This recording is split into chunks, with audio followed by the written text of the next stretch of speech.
Assalamualaikum warahmatullahi wabarakatuh. Sebelumnya, perkenalkan nama saya Ricky Sebastian.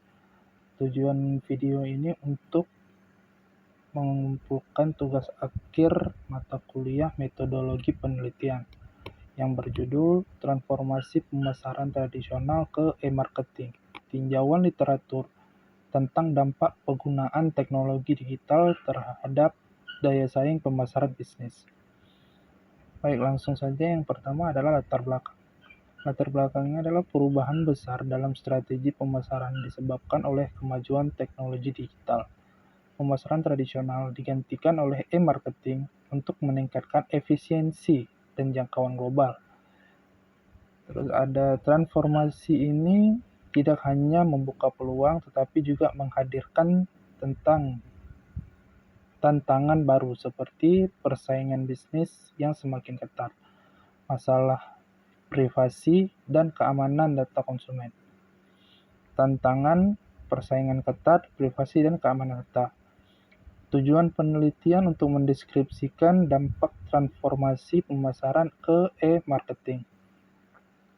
Pergeseran dari metode pemasaran konvensional seperti media cetak, promosi langsung, iklan TV, atau radio, ke pendekatan digital seperti media sosial, email marketing, dan konten digital. Perubahan dalam perilaku konsumen, pola komunikasi perusahaan, serta strategi distribusi dan promosi yang lebih struktur dan interaktif.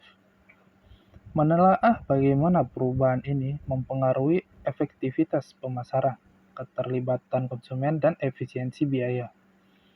Fokus pada peran teknologi digital dalam meningkatkan daya saing bisnis.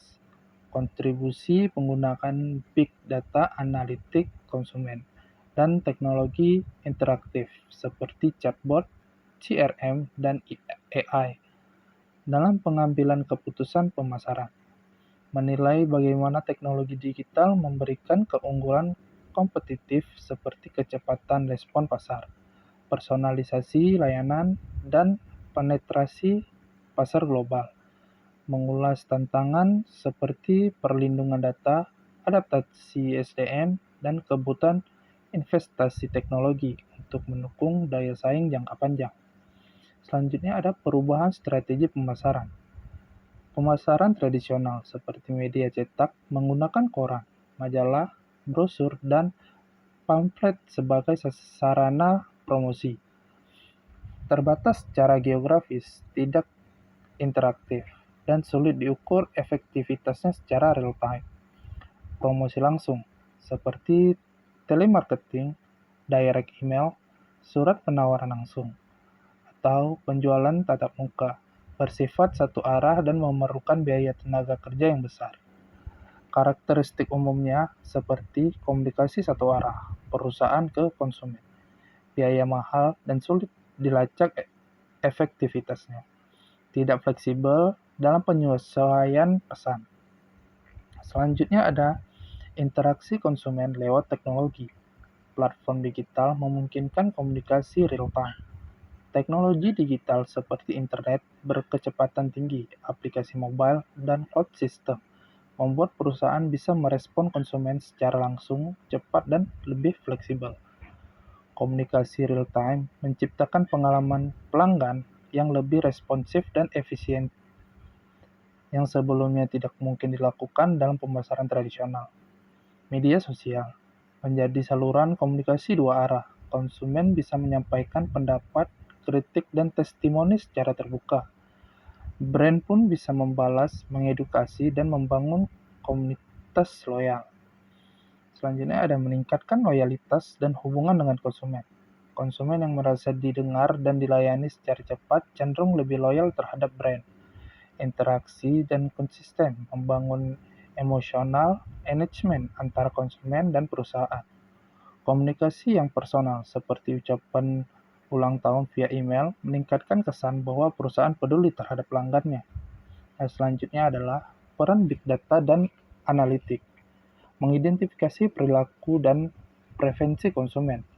Penggunaan teknologi digital memungkinkan perusahaan mengumpulkan data konsumen dari berbagai sumber seperti media sosial, website, e-commerce, dan aplikasi. Data ini juga mencakup seperti riwayat pembelian, produk apa yang sering dibeli, seberapa sering ia beli, dan kapan waktunya. Interaksi digital, halaman apa yang dia kunjungi, berapa lama waktu yang dihabiskan, klik pada iklan, dan lain-lain. Selanjutnya ada ulasan dan komentar, memberikan gambaran tentang kepuasan atau ketidakpuasan konsumen. Selanjutnya ada demografis dan lokasi, seperti umur, jenis kelamin, wilayah, dan minatnya. Personalisasi strategi pemasaran. Setelah data konsumen dianalisis, perusahaan bisa melakukan personalisasi konten agar lebih relevan dengan masing-masing individu atau kelompok. Contohnya seperti rekomendasi produk otomatis, seperti yang dilakukan oleh Tokopedia, Shopee, atau Netflix. Email marketing yang disesuaikan, pesan berbeda dan penggunaan baru melawan penggunaan lama. Iklan tertarget, menampilkan iklan berdasarkan minat, perilaku browsing, atau lokasi pengguna. Selanjutnya ada keuntungan e-marketing.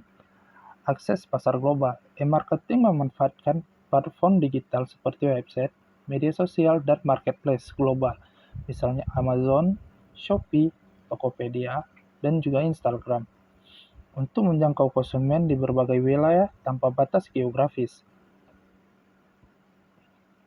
Biaya pemasaran lebih efisiensi dibandingkan dengan pemasaran tradisional seperti iklan di TV, baliho, atau brosur. E-marketing lebih hemat biaya dan hasilnya bisa diukur secara jelas, meningkatkan engagement dan loyalitas. E-marketing memungkinkan interaksi langsung dan cepat dengan konsumen, seperti balasan komentar, DM, atau chat otomatis dengan chatbot, kuis, polling, atau konten interaktif di media sosial, program loyalitas, digital, dan personalisasi konten sesuai minat konsumen. Monitoring kampanye yang real-time dengan alamat digital analysis seperti Google Analytics, Meta Business Suite, dan lain-lain. Perusahaan bisa langsung memantau siapa yang melihat iklan, kapan, dan dari mana, berapa banyak mereka mengklik dan membeli, iklan atau konten mana yang paling efektif bagi pelanggan. Tantangan transformasi, persaingan digital yang tinggi dengan kemudahan akses ke platform digital. Banyak bisnis dari skala kecil hingga besar ikut bersaing secara online. Kesulitan adopsi teknologi, tidak semua perusahaan siap secara infrastruktur maupun budaya untuk mengadopsi teknologi digital. Isu privasi dan keamanan data. Semakin banyak data konsumen yang dikumpulkan melalui e-marketing, maka risiko pelanggaran privasi juga meningkat. Tantangan utamanya yaitu perlindungan data konsumen sesuai regulasi seperti GDPR atau Undang-Undang PDP di Indonesia. Serangan cyber seperti pencurian data, phishing, atau malware. Ketidakpercayaan konsumen terhadap cara perusahaan mengelola data mereka. Solusinya, diperlukan sistem keamanan cyber yang kuat, transparansi, kebijakan privasi, dan edukasi terhadap konsumen. Kebutuhan penelitian dan SDM digital. Transformasi digital bukan hanya soal alat, tapi juga soal sumber daya manusia. Implikasi pada daya saing, memperluas jangkauan melalui e-marketing, bisnis dapat menjangkau audiens yang jauh lebih luas dibanding dengan metode konvensional, meningkatkan efektivitas promosi. Teknologi digital memungkinkan promosi yang lebih teratur, tertarget, dan hemat biaya. Penjelasannya seperti promosi bisa diarahkan ke segmen pasar yang spesifik, misalnya usia pembeli, minat pembeli, dan lokasinya. Hasil kampanye dapat dimonitor secara real-time, lalu diperbaiki dan dioptimalkan. Penggunaan konten kreatif, video pendek, story, atau juga melalui influencer, memperkuat daya tarik promosi, membangun hubungan kuat dengan pelanggan, interaksi dua arah antara bisnis dan konsumen, memperkuat loyalitas dan kepercayaan. Penjelasannya seperti pelanggan bisa memberikan masukan, komentar, dan usulan secara langsung. Adanya komunikasi melalui chatbot, DM, email, atau notifikasi membuat bisnis lebih responsif. Program loyalitas dan personalisasi penawaran mendorong retensi pelanggan. Ini ada beberapa uji hipotesis, seperti penggunaan teknologi digital dalam marketing sangat berpengaruh positif terhadap daya saing pemasaran bisnis. Pemanfaatan media sosial dan website berpositif terhadap daya saing pemasaran bisnis. Penggunaan big data dan teknologi analitik berpengaruh positif terhadap daya saing pemasaran bisnis. Terus ada hipotesis simultan. Pemanfaatan media sosial dan penggunaan big data secara simultan berpengaruh signifikan terhadap daya saing pemasaran bisnis.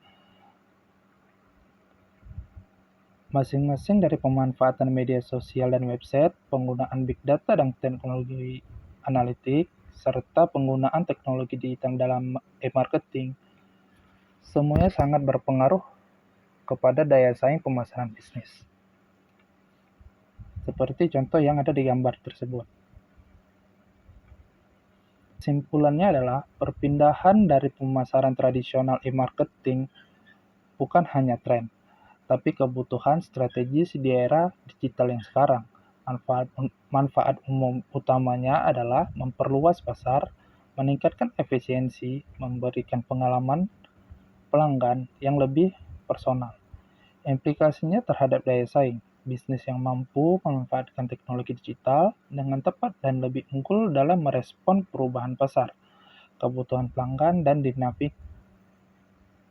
dinamika kompetitor.